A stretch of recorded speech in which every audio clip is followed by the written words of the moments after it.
Hey everyone, today I want to talk to you about Soleil and why it should be in everyone's wellness preps.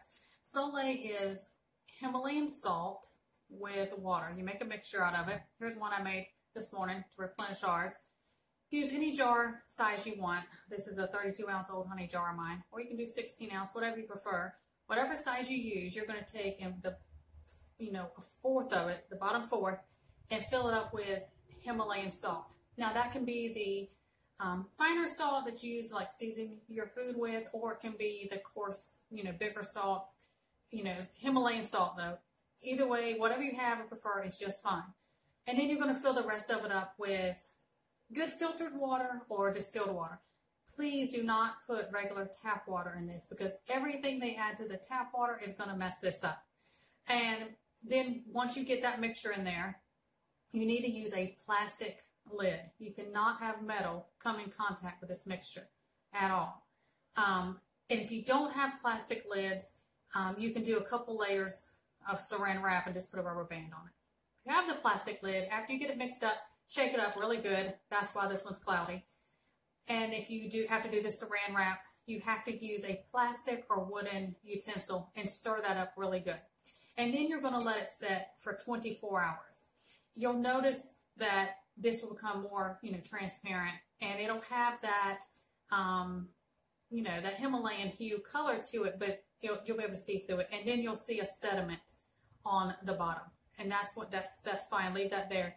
And that's when you know it's done and ready to use. Now, as far as using Soleil, you take 1 teaspoon up to 1 tablespoon.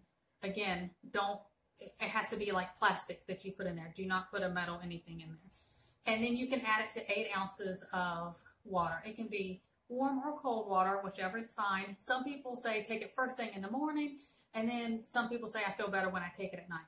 Whatever you find works for you and your schedule or how you feel better.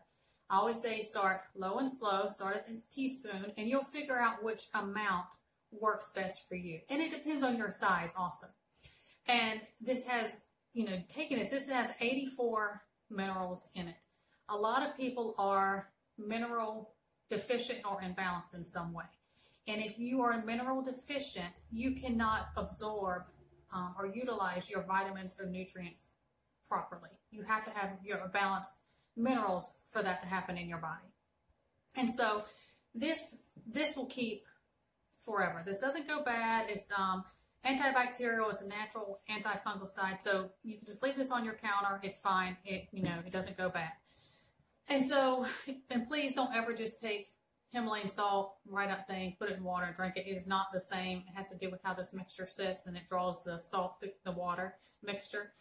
And so the benefits of this are it balances your pH. I've talked about that before. Having your pH balanced keeps so much from happening, diseases, viruses, cancer, all kinds of things.